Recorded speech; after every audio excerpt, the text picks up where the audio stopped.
I'll say this right to the camera there. Pico de Gallo. This is somebody that was loved by everybody. Fat somebody. I don't know of a bigger loss in wrestling than this one. I mean, Randy was really loved. This is right up there with my dad. This is somebody that was loved by everybody. And anybody that really knew Macho and always liked him. He was a really likable guy. He was a hard worker. He was a straight guy. He was never a guy that took advantage of guys or steered guys the wrong way. He was always a direct, straight, loads of integrity. He had a short fuse sometimes, but he never. I think with Elizabeth, but I think a lot of that. I believe a lot of Randy's heartache came from when she passed. I don't think he ever stopped loving Liz. I think he was so devoted and so much in love with Liz. To my memory, I don't know that. I kind of hope that he got over it. I don't know that he ever did.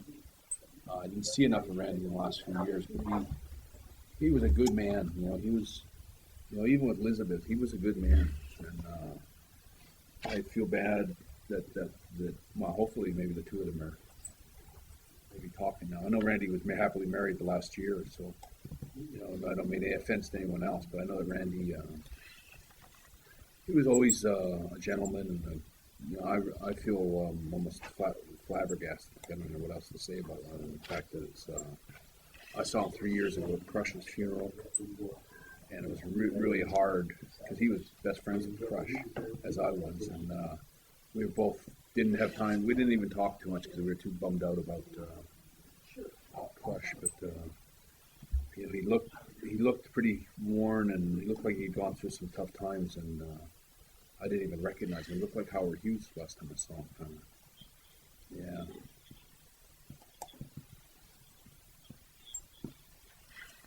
Yeah, so I don't know if how his health was or anything like that, but I thought about him a lot. I've missed him a lot over the years, and I've sort of sent out messages to people. I think someone just asked me a few weeks ago about who do I miss in wrestling. I said I miss Randy Savage. I haven't talked to him in a long time. I wish I could talk to him.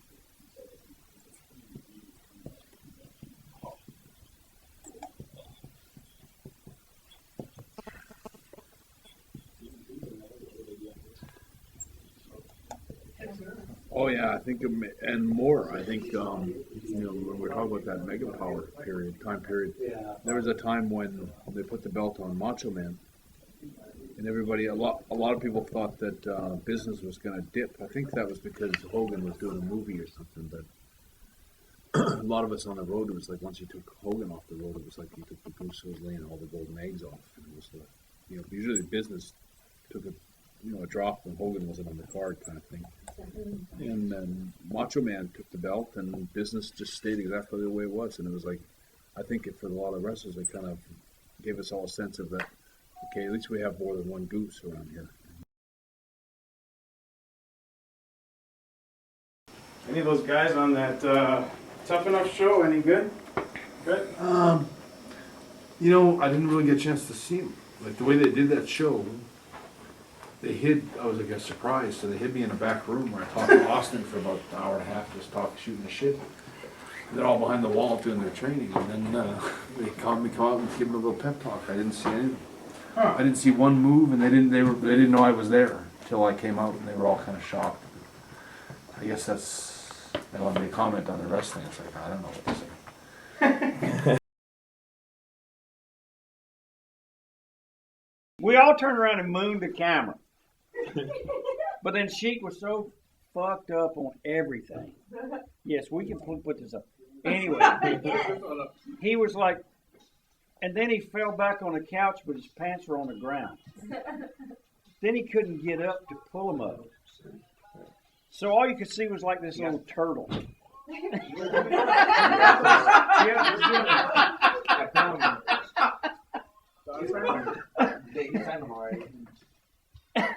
Then the police came, and it was bad.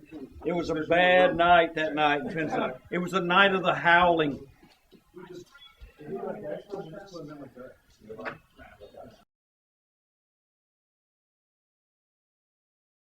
So I got to go check in a hotel. Anyway, this what's it called? Pico de Gallo. Holy hell, my hemorrhoids are like grapes hanging out like. How many grapes? Purple, you know. I mean, somebody needs to like thump them and they'll just burst open. He squeezed my Niagaras, and the guy said, "You mean your onions?" I said, "Yes, my family jewels. They were not Gene Simmons' jewels; they were mine." He would pick me up and squeeze me by the throat so hard that I couldn't scream and I couldn't breathe. So I don't know what was worse, not breathing or getting a vasectomy without any anesthesia. Which one really was? It had to be the other one. I mean, I can go without breathing, but... Okay. So then after about the third night, I finally had him where he wouldn't do it to me anymore. So the fourth night, I said, let's switch this tonight, Warrior. I want you to do Jimmy Hart. Now, I said, now remember, Jimmy Hart does not know anything about wrestling, so you're going to have to get him the way you used to get me. And he did. And the more Jimmy screamed and yelled, the harder. He believed you. Did he pick him up and weight lift him a little bit with it? Yes, with here and here. Wow. And Jimmy was like, you can't. He squeezes. You can't scream. Jimmy comes back to the locker room. His sunglasses are all turned sideways. His hair's all messed up. His face is flushed. He said, "Jesus, man, you're right. Holy shit. I didn't know it was worse than choking me to death, pulling my nuts out."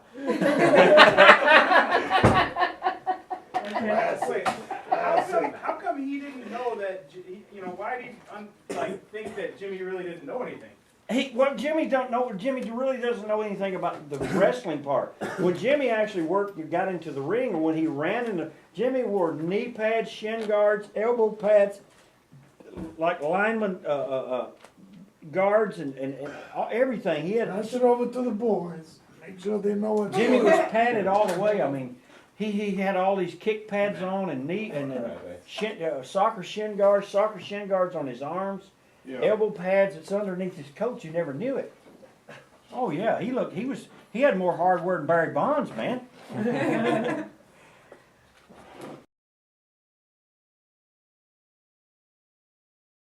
No. We're coming back from Australia. She's on the plane with her. No, we don't even recognize her because she has a wig. She wears a wig, you know. Really? Yeah. So Chelsea lately, you know, she's got the extension. So Knobs is on the plane going stupid. Drunk, patting his belly, taking his shirt off. I mean, really, I'm way out. So I'm sitting up there with him. Go ahead. What now? I'm sorry. Okay. What did Honky? We probably better use silver. So, make a long story short, so Brutus is on the plane too, right? Brutus gets up drunk, pees on the plane and everything else. Now, but let me tell you what happened. So the next week on Chelsea Lake, she goes, "I just came back from a thing with these wrestlers." She said, "Let me tell you something.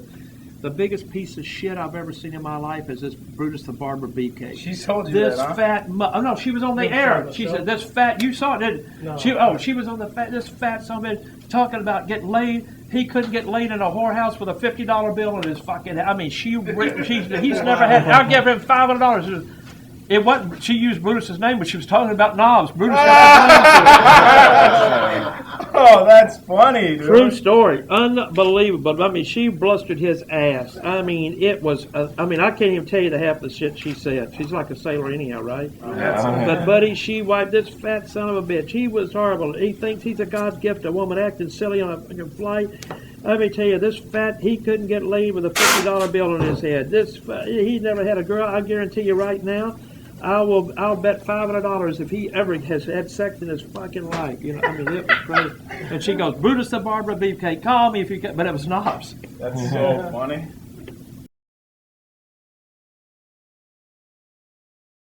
Fucking hit in the head with That's never good, dude. I had a blood clot in my fucking brain, chair. all kinds of shit. Your legs getting hit in the cheeks. Shawn Michaels waffled me with a chair in a match I had with The Rock one time, where Shawn turned heel. Yeah. Oh my God, he fucking just wow. I remember that fucking match. I remember that fucking match. Watch that church back chair.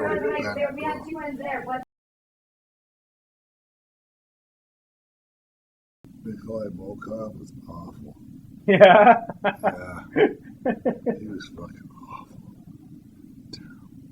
Because anything I did to him, he made up like shit. Like if I kicked him, he would like rot down like a fucking. Oh God.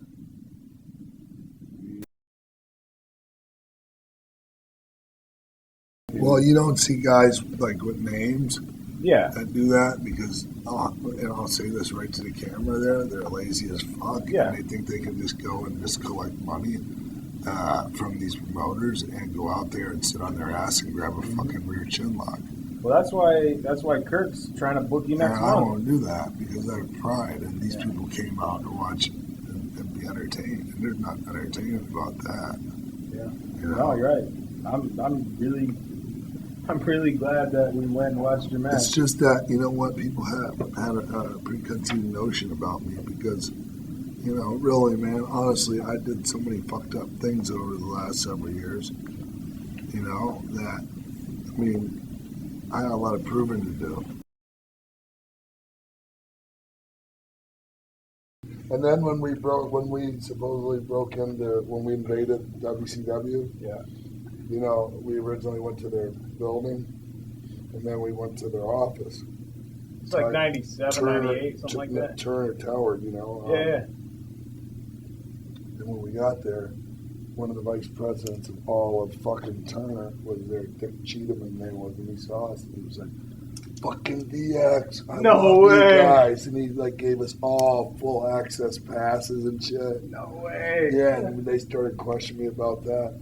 And I'm like, yeah, Dick Cheatham fucking gave us full access passes, and we were invited in. That's awesome, And they're dude. just going, fuck. And we made sure we had Dick Cheatham on video. It was, "Hey, Dick Cheatham."